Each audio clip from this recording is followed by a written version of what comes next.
Lessons in Marketing Excellence is making a pit stop in Mumbai this week. Right opposite this building that used to be the corporate office of HUL is an institute that has given India some of its best corporate leaders. From Chanda Kochar of ICICI Bank to Nitin Paranjpe of HUL. This week we visit their alma mater, Jamnalal Bajaj Institute of Management Studies.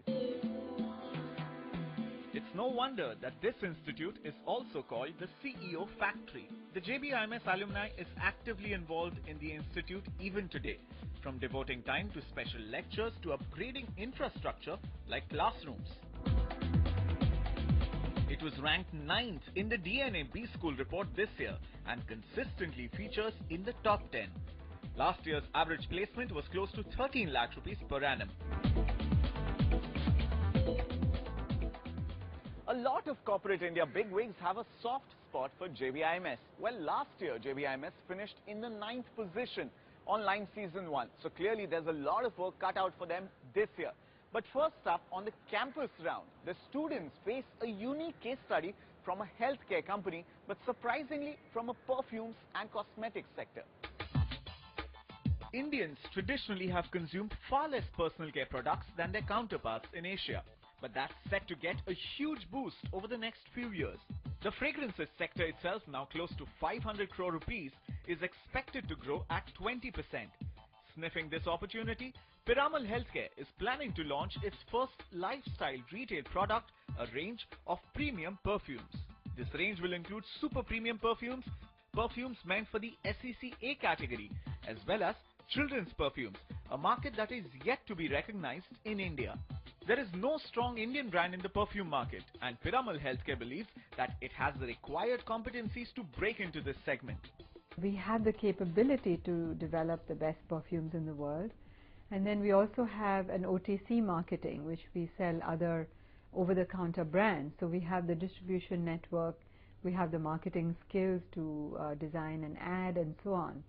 So I think in-house we have huge capability. We have a sister company which is called Piramal Glass, which actually makes these very unique molds.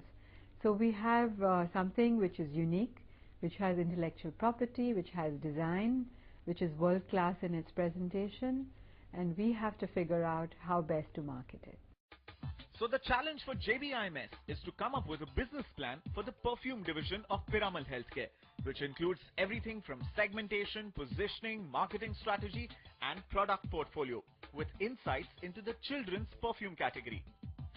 So Piramal Healthcare wants to develop their perfumes division. I wonder which of these two teams will be able to successfully sniff out solutions for them.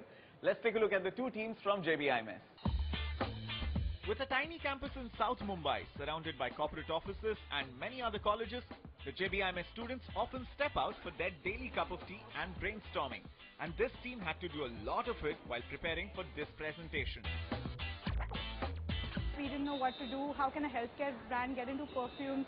They have a glass manufacturing facility, but what about the sourcing?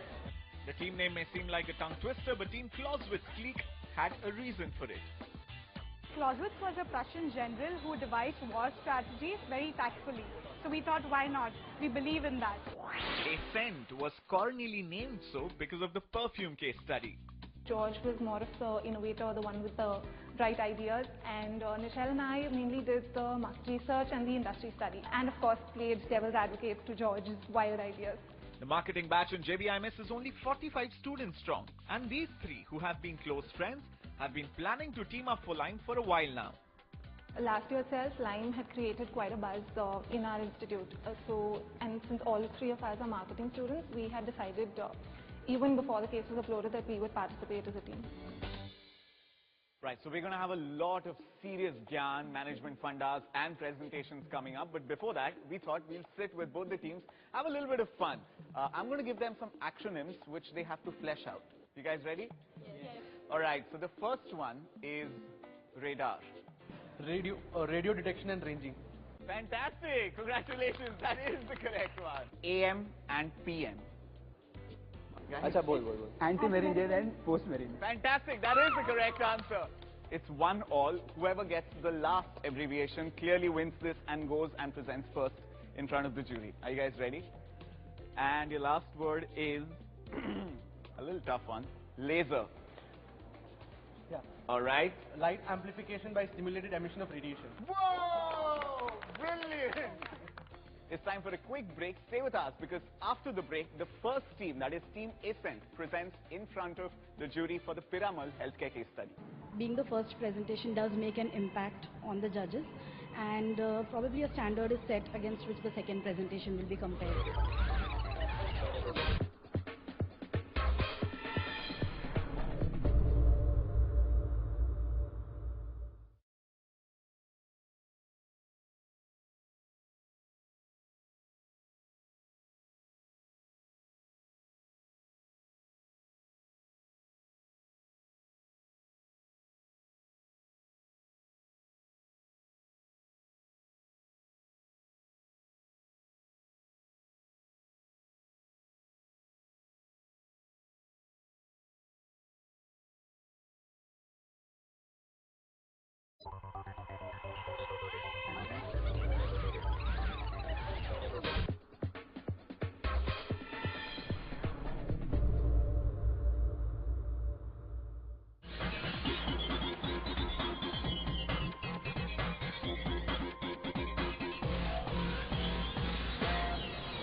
So Lessons in Marketing Excellence is back in Mumbai at the JBIMS campus. Now, before the competition heats up this evening, let's meet the judges.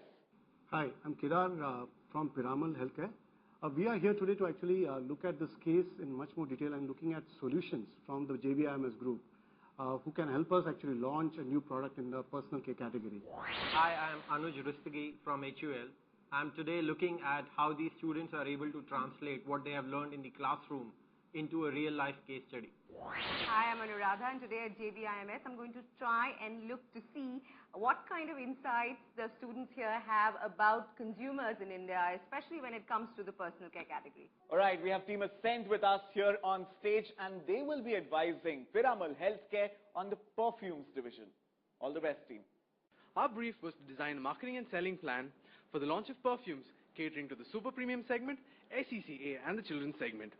Our market analysis revealed that 68% of the purchases were for women's fragrances, and that the trend in developing countries was to move from deodorants to eau de cologne to eau de toilette and eau de perfume. Also, most fragrances were created in perfume boutiques and sold to fashion houses.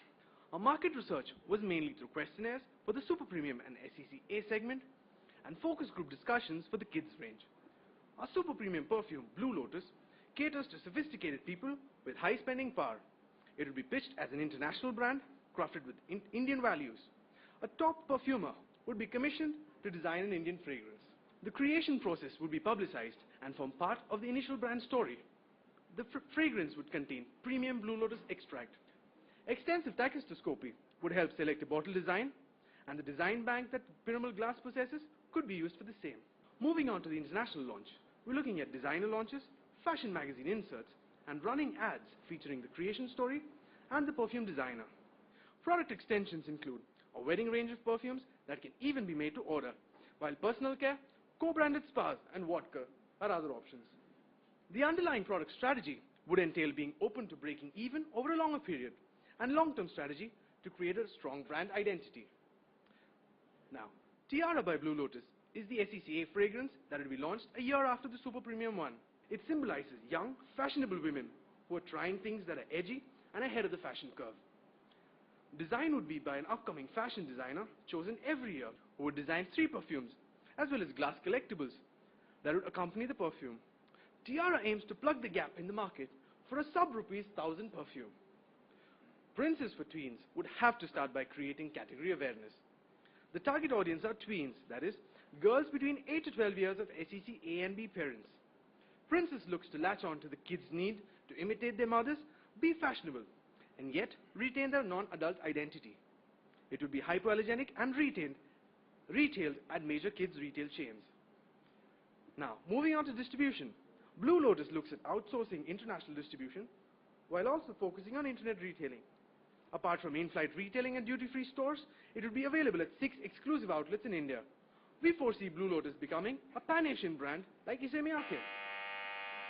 Tiara and Princess would be relying on existing Piramal's OTC network for on-ground infrastructure, but would have a separate sales force to ensure that the two brands get the due focus and spur Tiara's presence in Tier 2 cities.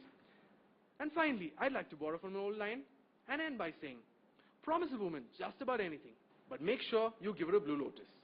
Thank you. For your top premium segment, the competition is international. Nothing in the case actually talks about how are you going to compete with them, and why would a person who is buying that buy an Indian brand? Now, most international perfumes are designed by perfume designers of boutique houses, and these are then gone on and sold on to the fashion houses. So, the problem over here was actually to build some sort of coherence with the sophisticated segment. They need to understand that this is super premium. So, which is why we are going and we are commissioning a perfumer, a famous perfumer, and asking him to come over to India and then design a fragrance which has Indian values. And that's where Blue Lotus fits in, because Blue Lotus has connotations not just with Indian culture, wherein both the color of Krishna's skin was related to Blue Lotus, but also it has Pan-Asian connotations, even in Egyptian culture, as well as Chinese. So why do you think the consumer would value that Indian values, quote unquote? Fine. The Indian values you're looking at that showing here are tranquility, the complete balance. That so this is basically people on a higher plane who've achieved some sort of success. So that is the kind of thing we are appealing to. So basically a person, say a sophisticated person who would want to attend yoga classes. So the kind of perfection he is trying to achieve there, that is what this perfume symbolizes. Third segment you want to target, which is the tweens. What is the need? Why will the tweens want perfume today if nothing in the market exists? And once you tell me what the need is, whom are you going to target? Are you going to talk to the tweens because they may not have money? Or are you going to talk to their parents? Yeah, we're looking at talking to the tweens.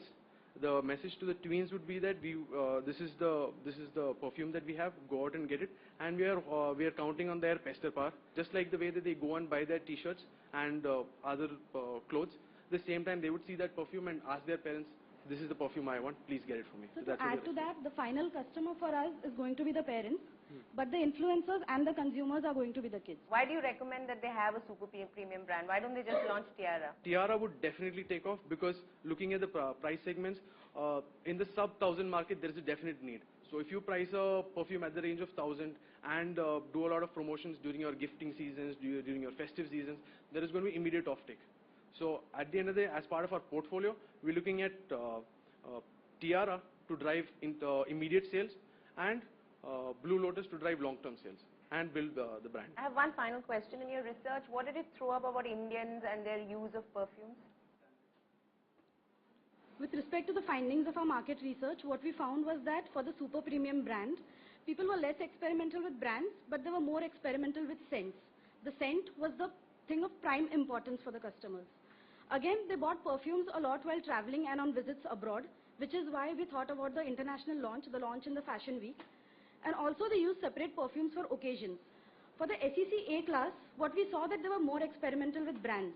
So as long as they see a connection with the brand that you are offering, they will look at consuming that brand.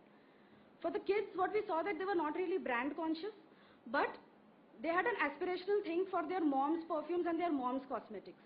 So seeing that, we think that the girls segment is really a good segment to look at for the kids. Thank you, Team Ascend. Thank you, judges.